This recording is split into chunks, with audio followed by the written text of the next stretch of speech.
돌아가고. 아멘. 오늘 함께 예배하는 우리 모든 성도들과 또 우리 모든 교우들 위해 하나님의 놀라운 은혜와 또 평안이 가득하기를 간절히 축원합니다. 바울과 바나바 일행의 1차 전도 여행은요, 주 46년에서 48년까지 약 2년간 진행된 것으로 보입니다.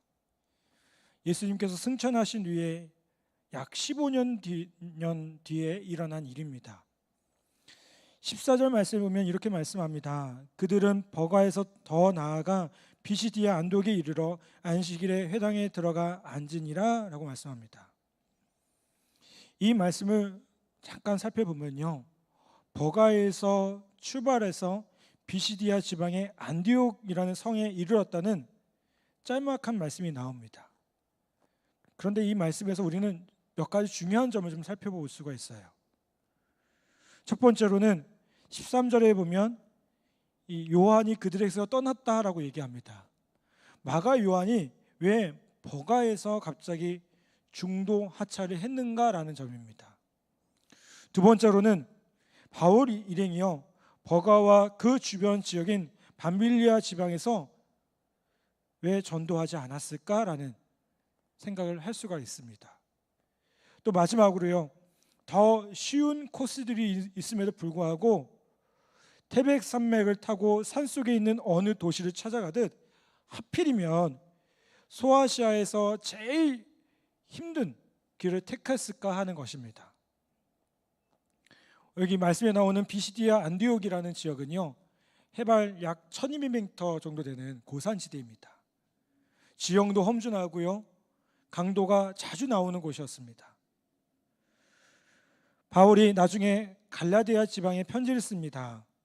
이 갈라디아 지방은 바울 일행이 복음을 전하지 않고 건너뛴 버가와 해안 지역을 가리킵니다. 그곳에 편지를 쓰면서 바울은 이렇게 말씀합니다. 내가 너희를 처음 만났을 때에 너희가 시험에 들 수 있을 정도로 나에게 어떤 육체적인 결함이 있었다라고 했습니다. 그런데도 너희는 나를 천사와 같이 맞이해 주었다라는 말씀이 있습니다. 이 말씀은 버가에서 뭔가 특별한 일이 있었음을 의미합니다. 이 말씀을 근거로 해볼 때 바울 일행이 버가라는 지역에 도착을 하니까 그 버가라는 그 지역이 해안 도시거든요. 해안 도시의 특유의 습기와 기후 때문에 바울의 몸에 심각한 이상이 생겼던 것 같아요. 그래서 그 일행은요, 가능한 그 지역을 빨리 벗어나야겠다는 판단을 했던 것 같습니다. 그리고 바울의 병세를 호전시키기 위해 습기가 적고 공기도 쾌적한 고원지대인 비시디아 안디옥으로 속히 이동한 것으로 보는 견해가 일반적인 것을 보게 됩니다. 그런데 이 고원지대로 가는 그 길은요, 앞서 말씀드린 것처럼 위험한 길이었어요. 어떤 위험을 당할지 알 수 없는 난코스였습니다. 게다가 지금 바울의 상태가 어떤 상태였어요? 건강한 상태가 아니었습니다. 병을 앓고 있는 상태였을 거로 추측을 하고 있어요. 근데 그런 사람을 데리고 산맥을 넘어가야 하니 그런 현실 앞에 누가 가장 많이 좌절을 했을까요? 아마도요, 수행원인 마가 요한이 가장 많이 좌절했을 거예요. 그래서 이 마가 요한은 어떻게 합니까? 적당한 구실을 찾아서 예루살렘으로 돌아가 버리고 맙니다. 바울이 이걸 생각하면서 얼마나 서운했는지요. 두고두고 이 일을 잊지 못해요. 그리고 한동안은 이 마가를 용서하지 못했던 것으로 보입니다. 여러분, 주를 위해 나선 이 여행에서 왜 이런 악조건들이 처음부터 따랐겠습니까? 하나님의 영광을 위해 누구보다 뜨거운 마음으로 헌신이라고 하는 자의 앞길에 왜 이런 난제들이 겹겹이 쌓여 있었을까요? 하나님의 뜻은 뒤로 미루고요, 자기가 원하는 대로 살아도요, 별 어려움 없이 사는 사람들이 많음을 보게 돼요. 우리가 그들을 보면서 어떤 마음이 듭니까? 저도 저렇게 잘 살아가는데 왜 나는 예수를 잘 믿는다고 열심히 믿는데도 이런 고난이 올까라는 생각을 합니다. 오늘 사도 바울의 모습, 이 전도하는 이 모습을 봐도 마찬가지입니다. 왜 바울에게 이런 일이 생긴 걸까요? 오늘 말씀에 나오는 이 마가 요한을요, 책망만은 할 수 없을 것 같아요. 왜요? 그에게도 젊은 패기가 있었고요, 그야말로 나를 위해 십자가에 못 박히신 예수 그리스도를 위해서 내 젊음도 불태우리라는 뜨거운 열정이 있었을 텐데, 그런 열정으로 헌신했으면 적어도 시작하는 그 부분이 순조롭기를 기대하지 않았겠습니까? 어찌 보면 뭔가 시작을 하려고 하는데 시작부터 일이 되지 않아요.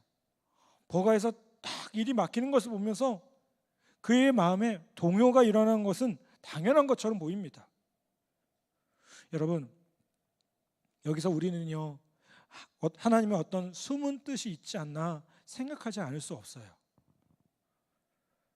바울은요, 어느 누구와도 견딜 수 없는 중요한 일을 맡았습니다. 이방인의 사도로 이방인 지역을 다니면서 복음을 전해야 되는 그런 사명을 맡았어요. 하나님이 마땅히 천사를 시켜서 일하시든지 아니면 당신 스스로 하셔야 할 일을 연약한 인간에게 맡기셨으니 바울이 그 큰 일을 감당하기 위해서는 엄청난 은혜가 필요했습니다.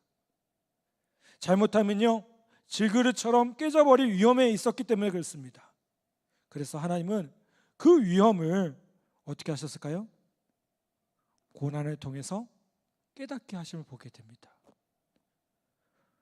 바울의 고백을 들어보면 이렇게 고백을 해요. 고린도전서 15장 31절에 보면, 형제들아, 내가 그리스도 예수 우리 주 안에서 가진 바 너희 안에 있는 나의 자랑을 두고 단언하노니 나는 날마다 죽노라 라고 말씀합니다. 여러분, 바울이 왜 날마다 죽는다고 얘기할까요? 바울이 왜 죽어야 됩니까? 우리는 바울 정도면 괜찮다고 생각하잖아요. 바울 정도면 신앙의 연륜이 괜찮다고 생각합니다. 여러분, 바울 왜 죽습니까? 누가 죽이는 겁니까? 아니면 스스로 죽는 겁니까? 따지고 보면요, 하나님께서 죽이시는 거예요. 하나님께서는요, 날마다 바울이 자기 발로 일어서지 못하도록 그를 누르셨어요. 살 소망이 없을 만큼 큰 고통 가운데서 이제 바울은 드디어 하나님의 능력, 하나님의 은혜를 받아서 다시 살아나게 됩니다. 여러분, 은혜가 클수록 하나님이 맡기시는 일의 무게가 무거워지는 것을 보게 돼요. 이게 하나님의 독특한 방법입니다. 어떤 사람은 한평생 건강 문제로 씨름하기도 하고요, 어떤 사람은요, 어려운 환경 때문에 진통하기도 합니다. 어떤 사람은 가정의 문제 때문에 평생 이 문제를 갖고 기도해요. 그런데 하나님 그런 사람들을 또 사용하세요. 그런 사람들을 통해서 일하시는 것을 보게 됩니다. 여러분, 우리 안에 어떤 어려움과 고난이 있습니까? 그거 하나님께서 우리를 사용하시기 위한 귀한 은혜임을 우리 모두가 기억하기를 간절히 바랍니다. 여러분, 이렇듯 하나님이 우리에게 고난을 허락하신 이유가 뭐냐면요, 우리가 우리의 능력이 아니라 하나님의 능력으로 일하게 하시기 위함임을 보게 돼요. 우리가 어떤 일을 할 때 보면 나의 힘으로 할 때가 있습니다. 내가 가진 능력, 내가 가진 지혜, 내가 가진 탤런트를 가지고 그 일을 하려고 합니다. 그런데 어떤가요? 열심히 그렇게 하는데 하다 보면 지쳐요. 열심히 하는데 하다 보면 못하겠다고 얘기해요. 왜 그럴까요? 너무 당연하죠. 내 능력 가지고 하니까요. 그러면 우리가 어떻게 낙마하지 않고 끝까지 믿음의 길에서 나아갈 수 있겠습니까? 어떻게 끝까지 주님의 일을 감당할 수 있겠습니까? 우리는 이 바울의 고백을 기억해야 됩니다. 우리가 끊임없이 날마다 주님 앞에 죽어야 돼요. 십자가 앞에 날마다 죽어야 돼요.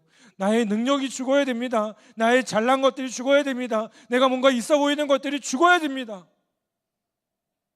그리고 주님의 능력으로 다시 한번 채워지기를 소망하고 기대해야 합니다.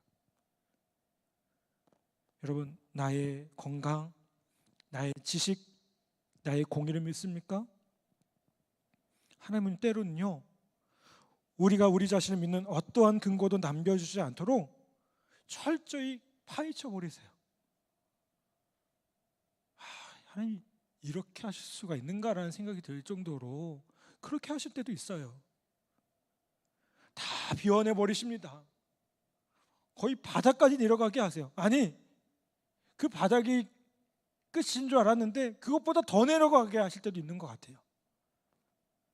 여러분, 그때 우리는 그 자리에서 낭망하면 안 됩니다. 하나님 왜 나에게 그런 시련들을 주시지? 어려움을 주시지? 낭망하면 안 됩니다. 왜요?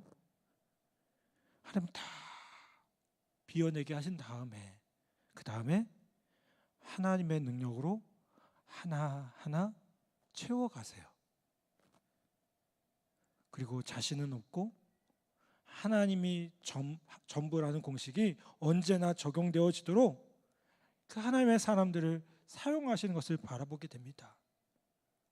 사도 바울은 이것을 알았어요. 그래서 어떻게 합니까?